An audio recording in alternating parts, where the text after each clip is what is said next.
Welcome everybody to another Wealthi podcast. Today we are doing the view. So we've got the whole gang back and we wanted to take this opportunity to talk about what we've seen happen over the past 12 months and give you some of our expectations of what we're going to see over the next 12. So it's been a crazy year. Louis, Sam, Chris, welcome back to the show. Missed you all. Yeah, Oh, no. Thank you for having us again. Thank you for having me for the first time. Yeah, Chris, welcome to the show. For all of you out there watching and for all of you out there listening, Chris has just joined the Wealthi team. He has a long history of selling property around Sydney primarily. And we've been very, very gracious to join the team and teach us all good things about the Sydney market. So, gents, let's go around the room. What's been the surprise for this year? What's been the crazy trend that you've noticed? Let's start with Sam because he looks like he's raring. So for me, I think optimistically, the biggest thing is that we were in a once in a century, pandemic, and the property market boomed to new levels. So I think that was the biggest surprise for me of 2021. 2020 was, was like a bit of some sugar was thrown around, but I think this year was actually quite impressive. It was surprisingly jaw dropping at some quarters of the year, and I felt like we're ending it on a good high. So yeah, 30% price growth has been psycho. Louis, have there been any markets to you that everybody's just been bloody talking about or surprising to you? What's happened for you this year in 2021? What's been the one thing that really stood out? 6 months ago, I said Canberra would grow. I didn't. Well, okay, I may have said it would have grown the hardest. I have to reflect on if the question said besides Sydney, because I think we all had a pretty good understanding that Sydney was going to go first.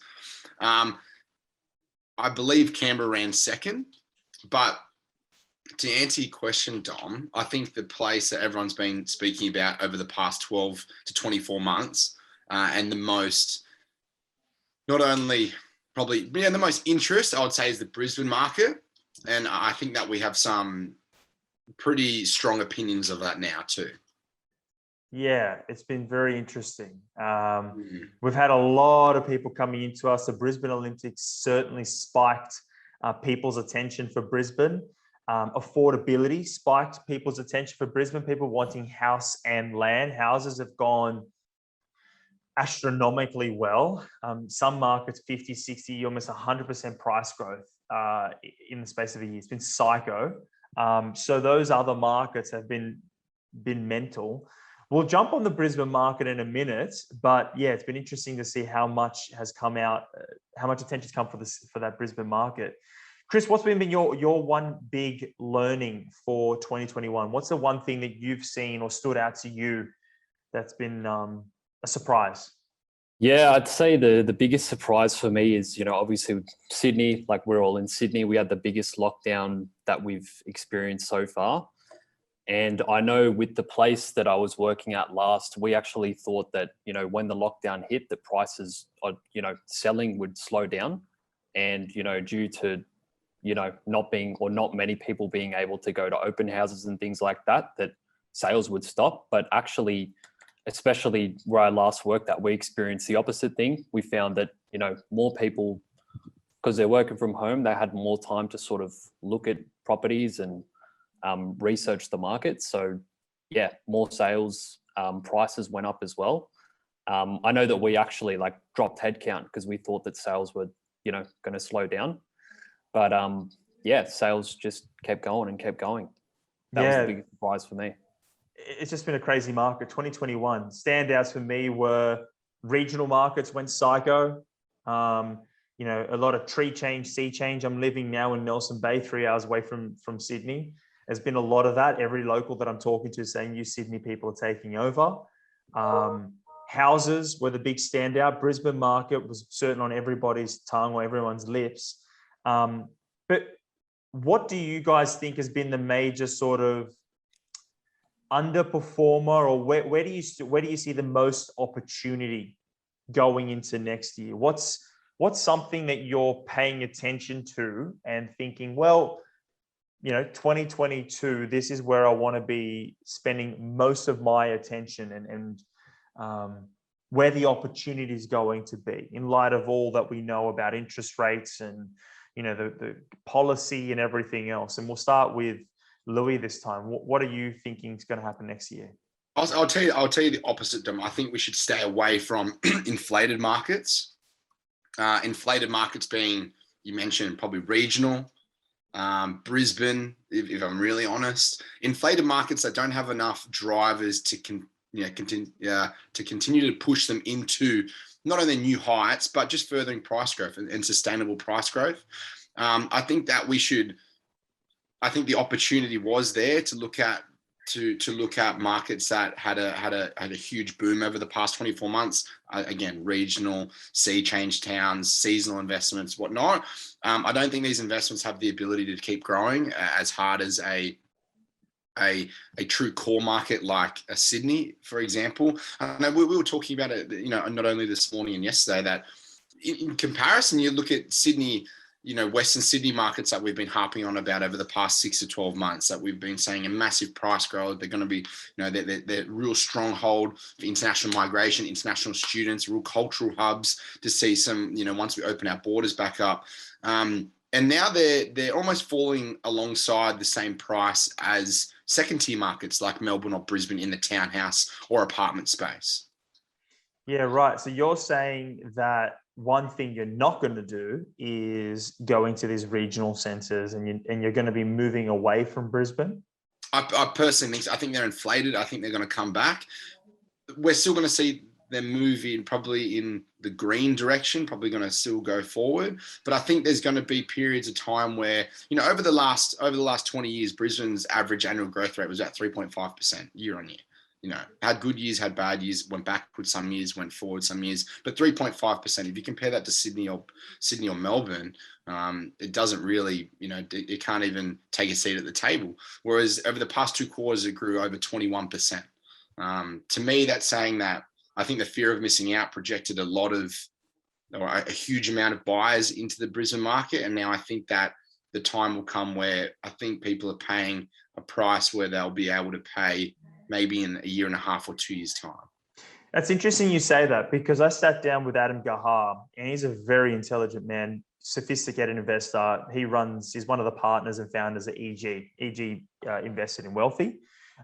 We've got a close relationship. But Adam, smart guy that he is, they run like a $4 billion investment portfolio. So I tend to take what he says pretty seriously. He says that markets generally trend back to their average. So if you see your market do 20, 30%, and it normally does 3%, then you can anticipate that the market will come back to an average. It will come back to a result where it's its long-term averages.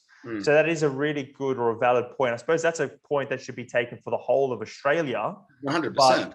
But specifically, some markets, if their long-term average is 3.5% and it does 20%, it's certainly something to be mindful of. Sam, I know you've got some strong opinions here. What are you paying attention to next year?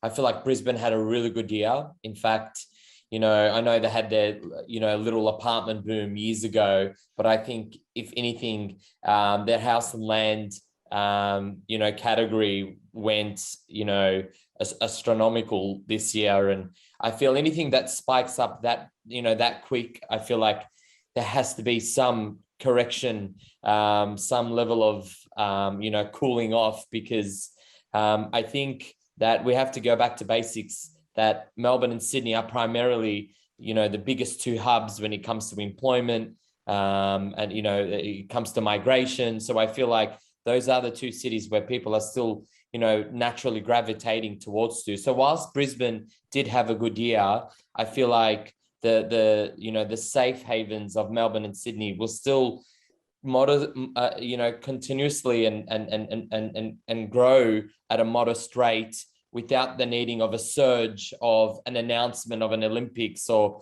without needing without needing any kind of, hype, because like I just said, I feel like anything that goes up that hard, I feel like we'll need to cool off, to be a little bit realistic. And whilst we are getting back to this normal post-COVID phase, pre-COVID normal was still Melbourne and Sydney, and reality is pre-COVID Brisbane was still tracking at 3-4% a year, and pre-COVID Melbourne and Sydney were sitting 7-8.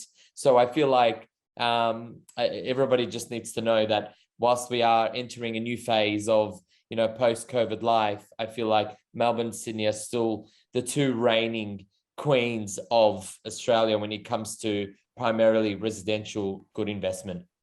So it's a good point that you bring up there, and we talk about it all the time. But most recently, I read an article about migration. We've got inflation, there may be stagflation. There's a lot of things happening in the economy. Yeah. But for the past 2 years, we've missed out on nearly 400,000 migrants into the country, and we're feeling that pinch now, where there's shortages in labor. People can't find enough people for their restaurants, hairdressers, skilled migrants. We're going to start seeing some increases in and I've said it in earlier podcasts this year. Our borders are closed, but once our borders reopen fully, there's going to be queues of people coming back into this country. And what that means is that our housing market would see some serious decent pressure and continuously to see prices rise. Now, even domestically, internally, we talked about people fleeing Melbourne and going up to the Gold Coast because of their, the way they were living during their lockdown, and people had enough.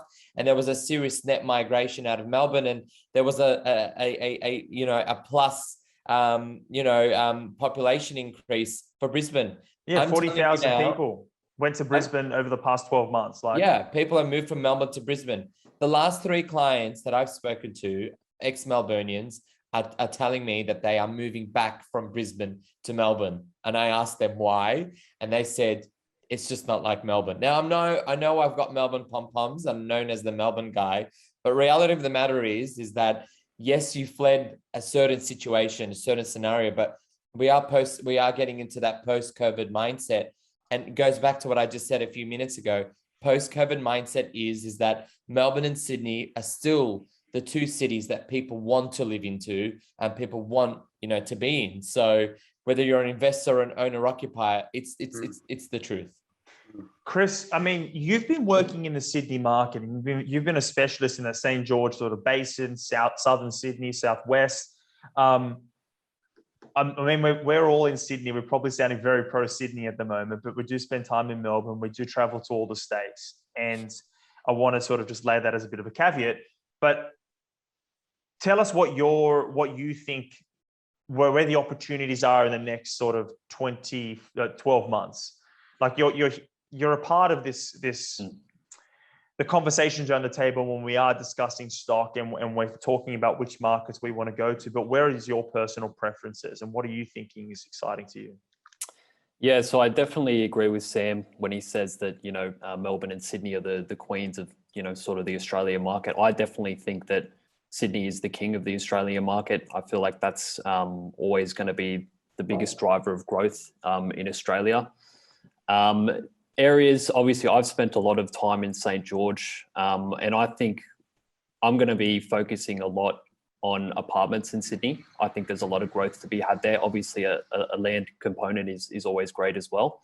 But just looking at it from a macro perspective as well, and just to echo what you said, Dom, about the migration moving over, obviously there's going to be a bunch of migrants coming in, and a lot of these people are coming from Hong Kong, Europe, UK. A lot of these people are used to apartment living, so they're going to be investing and living in apartments here. And I feel like obviously house prices have really surged. I feel like townhouses and apartments are going to start to slowly creep up and sort of close the gap between house and land. So areas such as St. George, areas like Ramsgate and things like that, I think they're good for first home buyers as well, because you can get properties for, let's say, for example, under $600,000. You can secure all the grants. It's a nice place to live as well. If you're a first home buyer, you want to live there for 6 months. Also southwest Sydney, places like Liverpool with the new sort of airport coming along in Badgerys Creek. I know there's hospitals getting upgrades and things like that. I feel like that's going to be a big growth sector in Sydney. So I think next year, Southwest Sydney, St. George, sort of inner west is where I'm going to be focusing on. Focusing a lot of my time on those areas.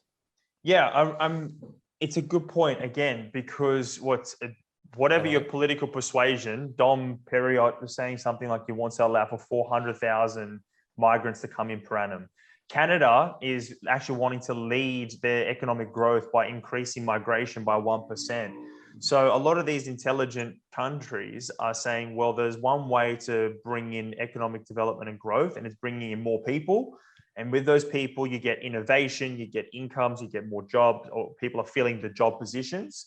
And our migration laws are tight. You've got to be smart, or you've got to have money.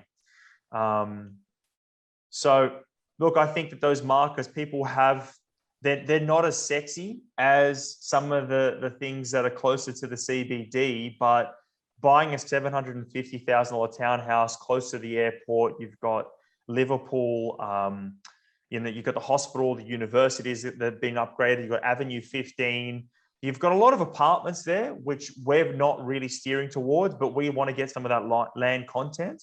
I think it's a cracking market. It's a good point. Lou, I saw you nodding there. Was there something that you're thinking you wanted to add to that?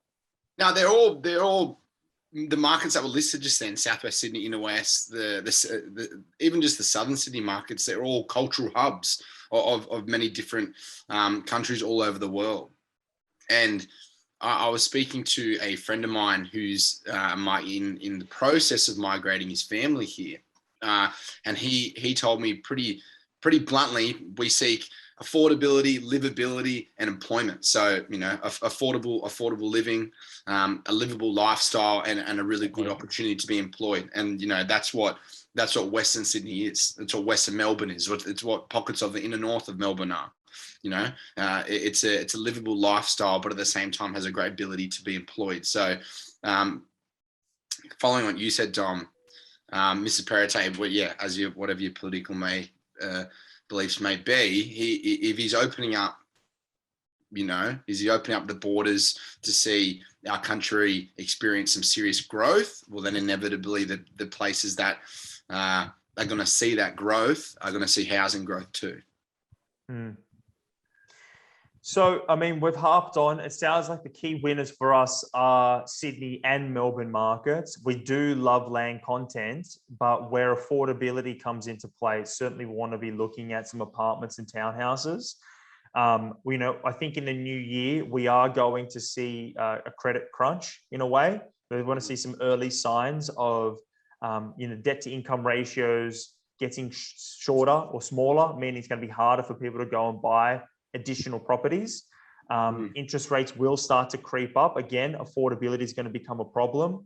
And I do think that we're going to see a massive shift in the demand. Some of it's going to come out, but there's going to be a shift in demand. People will move away from $1 million or $2 million and spend $700,000-$800,000. And that affordability belt, the affordability play that we're all looking at, is going to see a massive surge in price. Chris brought it up. That gap between houses and apartments is the largest it's ever been. Canberra, it's 60%. In Melbourne, I think it's like 40%. In Sydney, it's sort of near 40 to 50%.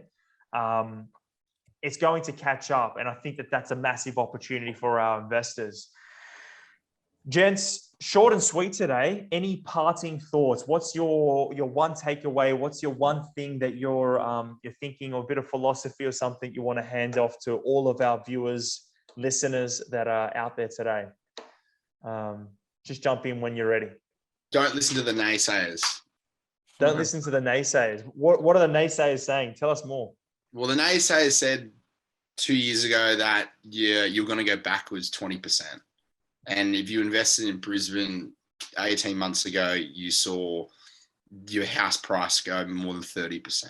So take it with a grain of salt, what people say online, because everybody's an expert, and, don't just listen to us bat around the bush. But in saying that, there's still really good opportunities out there. As we said 6 months ago, as we said, a year and a half ago, and there will be more opportunities next year, but we're continuing on the line of, opportunities tightening. And we've been heading in that direction for the past 15 years, and it's going to continue that way. Yeah, it is getting harder to find stock, undoubtedly.